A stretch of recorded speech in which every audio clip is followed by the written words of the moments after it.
Hi everybody, how you doing? Hello. We're finally getting around to making the house tour video. I'm eating chocolate. I'm sorry. Making a mess. But before we get to the house tour, we've had quite a lot of issues with the house, haven't we? Not with the Well, not with house. the house.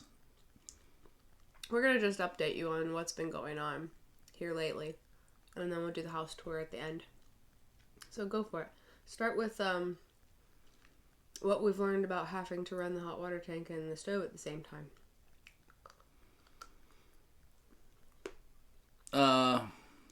Well, as far as the hot water tank and the stove at the same time, we've got a window upstairs that we leave open for ventilation, trying not to put negative pressure in the house and still have a little bit of ventilation. Even though the stove's hooked up with a cold air intake on the backside, it still gets so hot in here that it'll create a draft back through the hot water tank if you let it go out.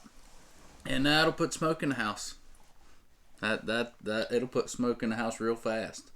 Of course, we've got smoke detectors and stuff, but as long as you keep that hot water tank smoldering all the time and keep it lit, keep it warm, you don't have that problem. We'll let it go out if we, like, on these weird warm days we've been having in December, in the 60s, when we aren't burning the wood stove, then we can let the hot water tank go out and just light it right before we need to use it. But as long as the stove is running, it's got to be running too. Yeah, you got to keep it warm. If not, it'll pull a draft back down through the pipe and you'll have smoke everywhere, all over the house. But we got windows open. It sucks all the smoke out pretty quick, and it's not a real big deal. You just, when it happens, you're just like, gotta go light the hot water tank. So, and we've got some stuff to review too. We've got our Berkey water purification device, which we'll talk about in a separate video. Yeah, we're gonna go through this stuff in a separate video. We got of course, you guys know we burn oil lamps for lights and stuff here, but for Christmas, early Christmas / birthday, you might be able to see it in the video, but we got some. It was off of Amazon. It was a solar light kit that our grandparents got us, and it's nice to have a little extra light. But we're gonna do a review on the good and the bad of it. Next, let's talk about the refrigerator and the lack of sunshine. Oh yes. And I'm gonna eat my last piece of chocolate.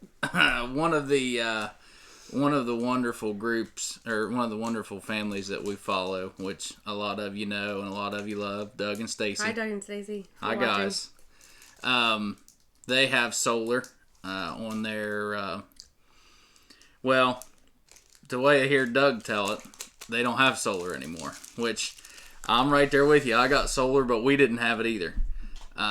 We had, of course, you guys know the solar issue that we had with the old refrigerator, and then but it was mostly the old refrigerator. It was the old refrigerator that was the problem. Well, you've seen the video where we converted the deep freeze into a refrigerator, and if you haven't seen that, make sure you go back and check that video out. We were doing great, weren't we? It was just perfect. Everything was perfect, lined up, which I was going to make a video for you guys about moving your solar panels, and I'm still going to do that. I'm tweaking here and there and yonder, but I'm still going to do that. We were doing great until we got to 5 days of absolutely none, zero, zip, zilch of sunlight. None.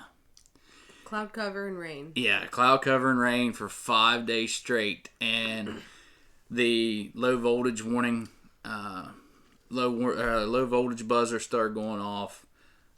The power inverter started beeping for low voltage and shut down. So we were at that point with no electric, which we don't care. It was 30 some degrees outside, so we got our coolers out of the barn, wiped our coolers out, took everything out of the refrigerator and put it on the porch, which is where it's been for the last probably 2.5 weeks. We didn't have to have it out there that long though. No, because we've had sun here lately, but having the stuff on the porch really doesn't bother us that much. I mean, we don't have a whole lot of refrigerated food in the first place, but it's not like it's very far to walk. It's about the same distance to go to the porch to get stuff out of the cooler as it is to go to the fridge and get it out of there. And it's been cold enough we haven't had to buy ice or anything, so it's really not been a big deal. So we really don't care. And we haven't had any problems with anything freezing. Well, as long as we kept it in the cooler, it stayed cold outside. But like our jars of pickles and sauerkraut, and we had some other jars of stuff out there. None of them ever did freeze or bust, so we haven't had any issues with that. What else? The solar.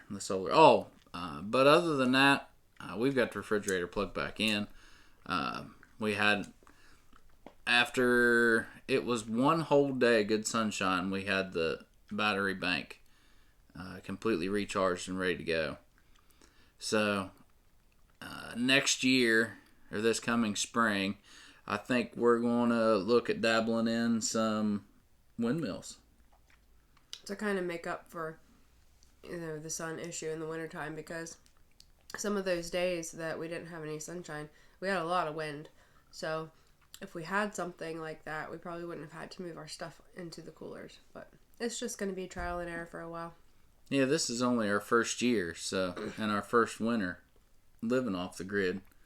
So I think next year we're going to try and supplement and have a hybrid system of wind and solar. Yeah. What else? What else do we need to update on? Oh, there's all kinds of things to update on. We just don't have enough time in this one video for that. Well, we'll talk a little bit about how this has all affected us, I guess. I'm not going to go into really personal details, but our relationship has kind of suffered as a result of building this house. It's not just building the house. We've had some other things going on. He's got some stuff going on regarding his children and their life, and that's been pretty hard to deal with. But, we got married September a year ago, and August is October, November, December, January, March. About 6-7 months after we got married, we started building the house. So we were still learning how to be with each other, learning how to live with each other, getting used to each other and all of our annoying habits and personality differences, and just the way, anytime you move in with somebody, a roommate or what, you have to get used to the other person and the way that they live. So, we were still doing that and starting this process of building a house and having to work together on that also. And so the whole thing was just kind of awful. I mean, it wasn't awful every minute of every day, but now that the house building is over, we're kind of really seeing the effects of how it's affected our relationship for the negative. So, my advice to anyone wanting to build a house would be, do not do it in your first year of marriage, because it's not good for your relationship at all. But if you can make it through building a house together, whether it be your first year or your 20th year, as stressful as this was, I think you could probably get through pretty much anything. And I feel like if we didn't have God in our lives, and we didn't have His strength, and knowing that we made the commitment to Him, there were times when we probably would have just thrown in the towel. Both of us have felt that way. We hated each other sometimes, and I'm not the easiest person to work with. No, you're awful. You're very mean. Well, unfortunately I am. I overthink things, and some of the things I've done previously, and I know how to do it, and I guess I just didn't learn that she needed things explained to her, and I definitely was. Or there were times where I did know how to do something, and you treated me like I didn't, and and in all of that busyness, we neglected our the intimate side of our relationship, the affectionate side of our relationship. That just all went away, and so that made us suffer too, because the love part was kind of put on the back burner. for a while, and that's not good. And that's the real stuff, guys. This is the stuff that you don't see. This is the stuff that that you don't get out there in the YouTube world and the Facebook world. And you see all this fake lovey-dovey. Everybody's happy. There's no confrontation. This is the real stuff that you don't see. So if you're building a house, if you're doing this, if you're going off grid, it's a commitment that you make, and it's not going to be easy. And if it is easy, hey, great for you. I mean, more power to you. But it wasn't for us, and we're here to share what we did and how we did it, and that entails just about everything.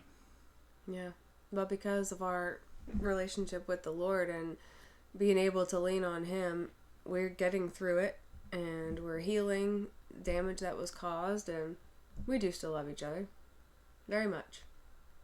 Yeah. I still love you every day. Love you too. Anyway, so it's hard, but we'll get through it, and we are getting through it, and it is worth it in the end. You know, it's to come home to this place and feel safe and be warm and know that it's ours, and I don't know, it's worth it. It just hasn't been easy, and so we just wanted to be honest with you guys and let you know that if this is, like he said, if this is something you plan on doing, be prepared. Have a good support system. Have a circle of friends, a church family, anything like that you can lean on, because you're going to need it. And those of you who are in our church family that watch our videos, like, I can't tell you how appreciative we are for you, because you are a big part of what has helped us get through all these trials. Yeah. So it's been a wild ride. It has. It's been one of the craziest things I've ever done. And that's no doubt. And I lived a pretty crazy life, and I had 3 kids in my 20s, so I did, and this was probably the craziest thing I've ever done. But it was worth it. To come home to the nice wood heat, to spend $23 a month in utilities for heating and cooking and stuff. It's been worth it. Yeah. Oh yeah, we got her down to a science now. So. Well, you ready to show them the house? Well, it's not going to be me showing them. It's going to be you showing them. You got to carry the camera. I'll carry the camera all day long, but right. you have to show them. Let's do it. All right. Okay, so we're going to start this tour outside. I'm not going to show you, the whole outside of the house because it's really cold out here and I have no shoes on. But taking a look over here, you can see our coolers and what we have been storing our food in. We have them all open because we're getting ready to move it all inside. We have the fridge plugged back in now. But this has kind of been our refrigeration situation for a little while. Alright, so here we are about to go in. First, and my dog thinks that we are strangers, apparently. This is PB. I'm sure you've seen him in some of our videos. It's okay, pup dog. It's just Daddy. Okay, so right here is our little entryway. I have a shelf here where he sticks his keys and his wallet and stuff. I'm going to end up putting hooks under here to hang keys at some point. And we've got 2 little folding stools right here that we also use at our dining table, but you can sit here, put your shoes on, things like that. Come into the house. Good, because it's cold outside. Turn this direction. As soon as you come in on the left is the wood stove. This is currently where we do all of our cooking and also how we heat everything. So we've got all of our wood stacked up next to the couch, which makes it an extreme mess, but it's something we just deal with, and we have to sweep the floor every day, which is fine. But then over here we have our sofa. This is the living room. This couch is enormous, but it's also great for sleeping, taking a nap, whatever. 3 people can sit on it at once, which is really nice. We have a rolling stool thing here that is also storage, but it's also a footrest, or you can take this off and it becomes a coffee table. So multi-purpose is the key in a small home like this. Coming over this way, this is the table we have for now. I hate it. I don't know. I just don't like it. But for now, it works, and it folds up on both sides so that we can sit and eat. We bring our stools over, or sit on the couch, at the table, whatever. Coming back here. Why are you so far away? This is the kitchen. Up here we keep the spices and dry goods that we use the most regularly. Black beans, rice, things like that. Potatoes, fruit hanging in this little bucket here. Just stuff that looks pretty and that we use on a regular basis. And then all of our dishes are in the lower cabinets. Pots and pans, things like that. This is like our coffee station. We have our honey and coffee and maple syrup and our French presses and mugs and stuff up here. This is something we got when we were at Lehman's last time, is a countertop compost bin. So when we're fixing dinner and we have vegetable scraps, we throw them all in here, and then I try to empty it into our outside compost thing once a week. And it's got a little filtration carbon filter in the top that prevents any smells from coming out. So that's been really nice. We've enjoyed having that so far, haven't we? Yeah. And then here's our Aladdin lamp. This is what we light the house with at night. One of the things. It's got a really pretty shade on it that we just put on not too long ago. That is disgustingly dirty. Anyway, so we'll probably do a video on this at some point. And we think we should. There's a lot of people out there that don't know how to work these. Yeah. And the world is going to pot, so we might all need to have them one day. So we'll do a video on this thing too. And then, of course, our refrigerator. Now, our plans for the future for this section of the house, where the washer is currently sitting, we will be putting in a back door here. We will then cut out this section of cabinet, just this drawer section here, scoot the refrigerator down so that we have room for the back door, and then off the back of the house we'll be building, hopefully this summer, a big deck with like an outdoor kitchen situation. So that's what this will end up looking like eventually.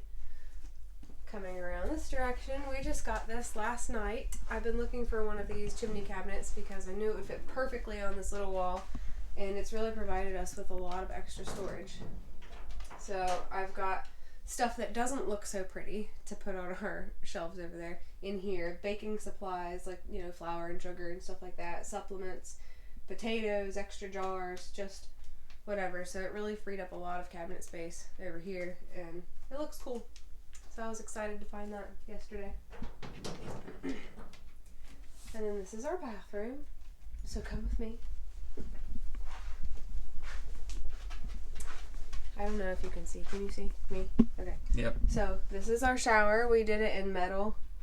One, because the shower base that we got was on clearance. It was only $20, and they did not sell the surround for it anymore. It was discontinued. So that was one reason.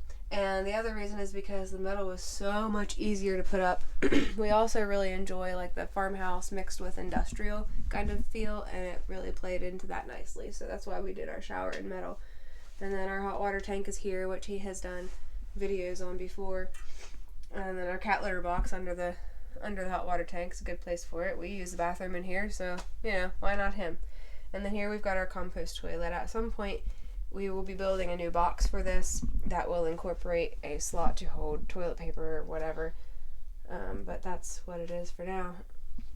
We try to use as much of our vertical storage as possible, so we have a shelf up here currently for towels, and at some point we'll be putting another one right about here for more storage. And then on the other side of the bathroom is the sink. We got this little sucker from IKEA. It was the smallest one we could find anywhere, and it fits perfectly in this space. And then again, I will be having him, or whatever, put another shelf up here across these beams just for added storage so that we can use our vertical space. And she also has her tiny itty bitty little oil lamp that she loves. Yes. I love tiny oil lamps. So. Oh, you forgot about your other one. Yes, let me grab it real fast. This is my other tiny oil lamp that our very good friends Mike and Joyce Doyle gave to us. And we have lit it before. We'll set it with our other two little oil lamps on our kitchen table for a romantic dinner sometimes. And then I keep that on my little shelf over here. Okay, so then up here, over this direction, is our bedroom. I don't know where to stand. Let's see. I have a thing for handbags, so we've installed this shelf above the bed instead of having a headboard for decoration, and I keep some of my vintage bags that we use for decor up there. So that's what that's about. It is backlit with a remote. Let's see. Can you see this? Yep. Okay, so at night we'll sometimes turn that on, so we have a little extra glow coming from the bedroom, and it creates a nice romantic vibe. So I enjoy those. And then let's see. Of course, I got my nightstand over here. We have a tiny little nightstand over there, and if you'll come around this way, we'll show them the closet. Now the closet's a disaster, but under the stairs is what is our closet situation. We plan on, let me go over there and I'll explain it. We plan on having a dresser, like a tall chest of drawers right here for all this folded stuff, and then we'll build in some sort of miniature closet, like actual hanging closet that goes from the top all the way to the floor, where we can hang 2 rails of clothing, his hanging things on the top, my hanging things on the bottom. So, and we will always leave this open, which is why we wanted to use a dresser, so that it looks nice. So at some point, once we find the right dresser, that's what will happen under the stairs. And then eventually we'll be boxing in these stairs as well, so that you can't see into there from the outside. So, should we head up to the loft? Sure. That's the last stop on the tour.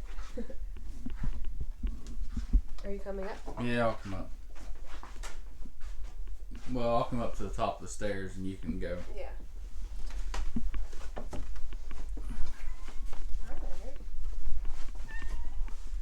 Okay, so this is the loft where the kids sleep when they come in. We've got Avery, Everett, and Audrielle's bed over there in the corner. And I've got 2 little nightstands in between all the beds for them. We have under the bed storage where they can keep whatever things that they want to leave here, which isn't a whole lot, but as you can see, maybe, this is, my head can touch the ceiling on the side. His youngest child is over 6 feet tall, so he has to be really careful up here, but you can fully stand up in a good part of the center of it. But this is where the kiddos sleep, and at some point, when they're older and they're not all coming at the same time anymore, we'll probably turn this into like a craft area or a guest room, something like that. But yeah, that's it. And the whole ceiling. There's the lights that we're going to be reviewing in one of our videos. Stay tuned for that. The rough cut poplar ceiling that we did and ends. Oh, you forgot about this one. What, Henrietta? Oh. So this duck picture was given to us by some friends of ours who inherited it from an older lady neighbor of theirs, and she was so cute. Even though it was the largest picture we'd ever seen of anything, we couldn't turn it away because we knew that once the house was built, we could have room for her. So there she is. Her name's Henrietta, and she fits in perfectly. Hi, Rob. I'll give them, while you're up here, it would be a good time to give them an overall view. Yeah. From the top. So here's an aerial view of the house, so you can see better how things are laid out. The wood stove, the pile, the sofa, which is also the kitchen area. Yeah, it just gives you a better idea of the layout of everything. We've got plenty of room in here, and I don't feel like we feel crowded at all, do you? Mm-mm. Well, I hope you enjoyed the tour of our house. We're so glad to have it done and living in it. There's still little things that we need to do, like baseboards and window trim and painting the ceiling in the bathroom and little stuff like that, but everything that we needed to have done to live in here is done. Yep, it's done. Yeah. Ain't it great? It's getting there. So the next video, of course I told you a little bit about the solar, but the next one's going to be the Berkey. So if you guys haven't got a Berkey, or if you got one and you got some questions, leave them in the comments. Let us know, because we're going to be going over that next. And if there's anything you saw in this video of the house tour that you want us to do a video on that we haven't mentioned, please let us know, because we want to answer any questions you have. We want to go into detail on things that you want to know about. So if there's something you saw during the tour that we haven't said we were going to do a video on, please tell us and we'll gladly do one. All right. We missing anything? I don't think so. And if any of you local friends ever want to come by and see the place, you're all welcome. Doors always open, plates always full. Well, I guess we'll see you next time. Bye, everybody. Bye.